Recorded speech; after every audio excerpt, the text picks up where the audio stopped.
గౌరవ ముఖ్యమంత్రి గారైన శ్రీ నారా చంద్రబాబు నాయుడు గారిని తమ ప్రసంగాన్ని కొనసాగించవలసిందిగా కోరుతున్నాను. ధన్యవాదాలు అధ్యక్ష. రాష్ట్ర భవిష్యత్తుకు అత్యంత కీలకమైన ఈ అంశంపై సభలో ప్రకటన చేయడం నా కర్తవ్యం అధ్యక్ష. ఇటీవల విశాఖపట్నంలో జరిగిన సిఐఐ భాగస్వామ్య సదస్సు సూపర్ హిట్ అయ్యింది అధ్యక్ష.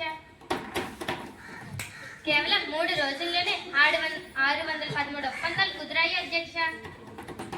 వీటి ద్వారా రాష్ట్రానికి 13.26 లక్షల కోట్ల పెట్టుబడులు రానున్నాయి అధ్యక్ష.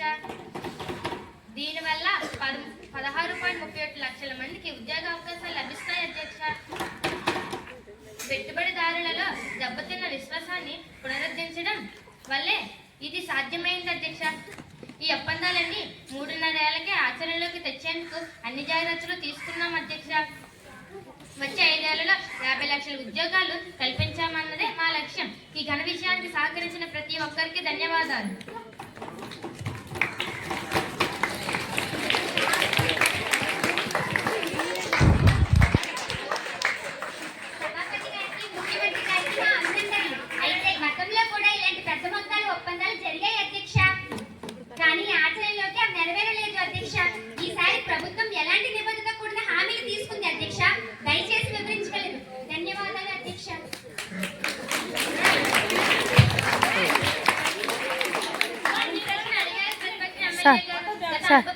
ఒకసారి పట్టుకోండి సార్, అది నిలబెట్టి వచ్చాక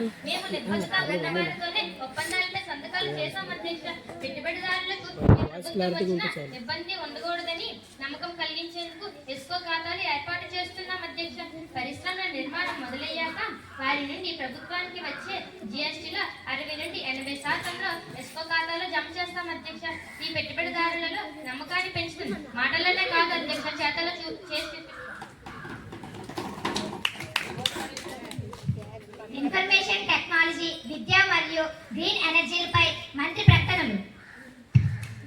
తదుపరి విద్య ఐటీ శాఖ మంత్రి గారైన నారా లోకేష్ గారు తమ శాఖకు సంబంధించిన నూతన విధానాలపై ప్రకటన చేయవలసిందిగా కోరుతున్నాను.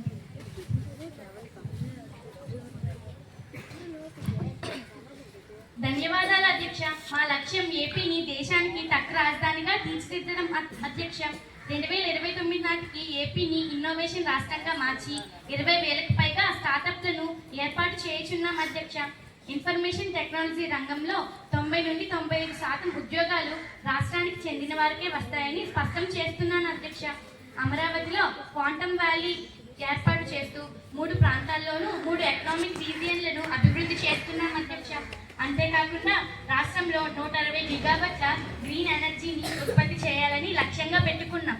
దీనికోసం వరల్డ్ ఎకనామిక్ ఫోరంతో కలిసి Centre for Energy and Cyber Resilient కేంద్రం ఏర్పాటుకు ఒప్పందం కుదుర్చుకున్నాం అధ్యక్ష.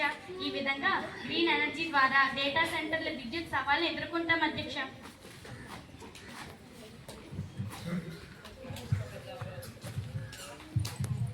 అధ్యక్ష, ఇన్ఫర్మేషన్ టెక్నాలజీ ఎకోసిస్టమ్ అభివృద్ధి ప్రాంతాల మధ్య వ్యత్యాసం చూపవద్దని కోరుకుంటున్నాను అధ్యక్ష.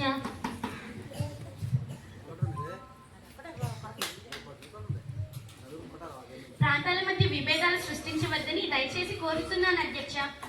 ఇన్ఫర్మేషన్ టెక్నాలజీ కంపెనీల ఏర్పాటుకు ఒక ఎకోసిస్టమ్ అవసరం. అందుకే క్వాంటమ్ వ్యాలీ వంటి వాటి ద్వారా ఆ ఎకోసిస్టమ్ను ఒక్కో ప్రాంతంలో అభివృద్ధి చేస్తున్నాం అధ్యక్ష.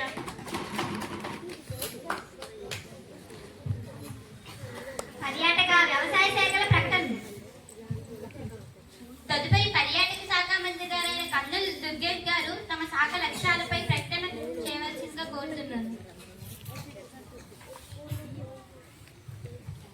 ధన్యవాదాలు అధ్యక్ష.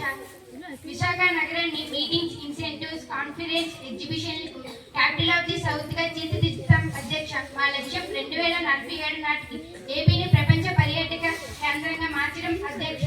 తాజాగా 104 సంస్థలు 17,973 కోట్ల రూపాయల విలువైన ఒప్పందాలు కుదుర్చుకున్నాం అధ్యక్ష. వీటి ద్వారా ప్రత్యక్షంగా పరోక్షంగా 97,000 మందికి ఉపాధి లభిస్తుంది అధ్యక్ష. వచ్చే 5 ఏళ్లలో 1 కోటి మందికి క్రూజ్ పర్యాటకాన్ని పరిచయం చేసేందుకు కృషి చేస్తాం అధ్యక్ష.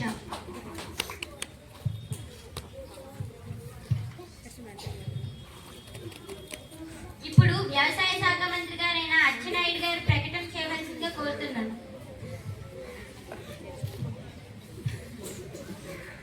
మన రైతులకు స్థిరమైన ఆదాయం అందించడమే మా ప్రధాన లక్ష్యం అధ్యక్ష.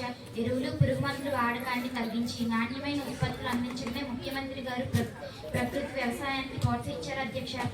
ఆర్టిఫిషియల్ ఇంటెలిజెన్స్ ఆధారిత సేద్యంపై రైతులు దృష్టి సారిస్తున్నారు అధ్యక్ష. అంతర్జాతీయ ప్రమాణాలకు అనుగుణంగా సాగు విధానాలను అవలంబించేలా రైతులకు మద్దతు అందిస్తాం అధ్యక్ష.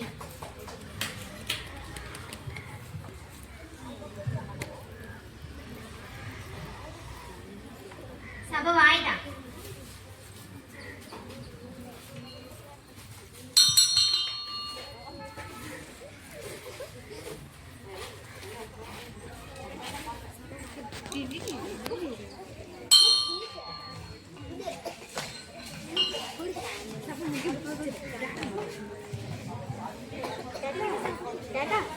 గౌరవ సభ్యులందరికీ ధన్యవాదాలు. ముఖ్యమంత్రి గారి నాయకత్వంలో రాష్ట్రం పారిశ్రామిక, ఇన్ఫర్మేషన్ టెక్నాలజీ, గ్రీన్ ఎనర్జీ, పర్యాటక రంగాల్లో నూతన ఒరవడి సృష్టిస్తున్న విశ్వాసం ఈ సభ ద్వారా వ్యక్తమైంది. మరో కీలక అంశం, ముఖ్యమంత్రి గారు సూచించిన విధంగా వచ్చే ఏడాది కూడా నవంబర్ 14, 15 తేదీలలో విశాఖపట్నంలోని భాగస్వామి సదస్సు జరుగుతుంది. ఉప ముఖ్యమంత్రి శ్రీ పవన్ కళ్యాణ్ గారి అదనపు సంభాషణలు. ఉప ముఖ్యమంత్రి గారి పాత స్వభావం. గౌరవ ముఖ్యమంత్రి గారు మంత్రుల ప్రకటనల పట్ల సభ సంతృప్తి వ్యక్తం చేస్తుంది. కూటమి ప్రభుత్వం రాష్ట్ర ప్రజలకు ఇచ్చిన హామీలను నెరవేర్చే దిశగా వేస్తున్న ఈ దృఢమైన అడుగులపై గౌరవ ఉప ముఖ్యమంత్రి గారైన శ్రీ కొణిదెల పవన్ కళ్యాణ్ గారు తమ అభిప్రాయాలు పంచుకోవాల్సిందిగా కోరుకుంటున్నాము. ధన్యవాదాలు అధ్యక్ష. ముఖ్యమంత్రి గారు వివరించిన ఈ అద్భుతమైన పెట్టుబడుల ఒప్పందాలు కేవలం అంకెలు మాత్రమే కావు అధ్యక్ష. ఇవి ఆంధ్రప్రదేశ్ భవిష్యత్తుపై దేశీయ, అంతర్జాతీయ పారిశ్రామికవేత్తలకు ఉన్న నమ్మకానికి నిదర్శనం అధ్యక్ష. యువతకు ఉపాధి, వంతెన నిర్మాణం, 13 లక్షల కోట్లకు పైగా పెట్టుబడులు, 16 లక్షలకు మందికి పైగా ఉద్యోగ అవకాశాలు కల్పిస్తున్న ఈ ప్రణాళిక యువతకు ఉజ్వల భవిష్యత్తుకు దిశగా వేసిన తొలి అడుగు అధ్యక్ష. మా కూటమి ప్రభుత్వం ఏర్పడిన 15 రోజుల నుంచే పారిశ్రామికవేత్తల్లో భరోసా కల్పించే చర్యలు చేపట్టింది. ఆ భరోసానే ఈ విజయాన్ని సాకారం చేసింది అధ్యక్ష. విద్యాశాఖ మంత్రి గారు చెప్పినట్లుగా information technology, quantum technology, green energy వంటి కొత్త రంగాల్లో శిక్షణ ఇచ్చి ఉద్యోగాల కోసం ఎదురు చూస్తున్న యువశక్తికి పరిశ్రమల అవసరాలకు మధ్య ఒక పటిష్టమైన వంతెనను మేము నిర్మిస్తాం అధ్యక్ష. శాశ్వత పరిష్కారాలపై దృష్టి, తాత్కాలిక ప్రయోజనాల కోసం కాకుండా దీర్ఘకాలిక ప్రణాళికలు మరియు పాలసీల ద్వారా రాష్ట్రాన్ని 2047 నాటికి వికసిత్ భారత్ లక్ష్యాలకు అనుగుణంగా తీర్చిదిద్దడం మా లక్ష్యం అధ్యక్ష. ఒకరినొకరు అర్థం చేసుకొని నేర్చుకోవాలి, సంస్కృతిని గౌరవించాలి అనే స్ఫూర్తితోనే మేము గ్లోబల్ భాగ్యస్వాములను ఆహ్వానిస్తున్నాం. ప్రతిపక్షం నుంచి ప్రాంతాల సమతుల్యత లేదా సామాజిక న్యాయంపై ఏదైనా ప్రశ్న వచ్చినప్పుడు లేదా ప్రశ్నలు ఇవ్వడానికి చర్చలు చేయవలసిందిగా ప్రతిపక్ష పార్టీని కోరుతున్నాను. అధ్యక్ష, ప్రాంతీయ సమతుల్యత మరియు సామాజిక న్యాయం గురించి సభలో స్పష్టత ఇవ్వాల్సిన అవసరం ఉంది.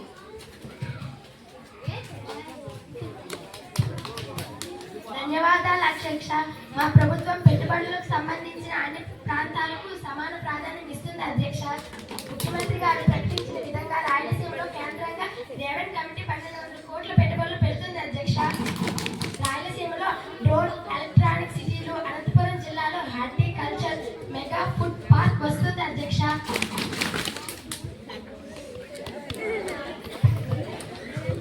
దీనిపై మీ అభిప్రాయం ఏమిటో చెప్పండి.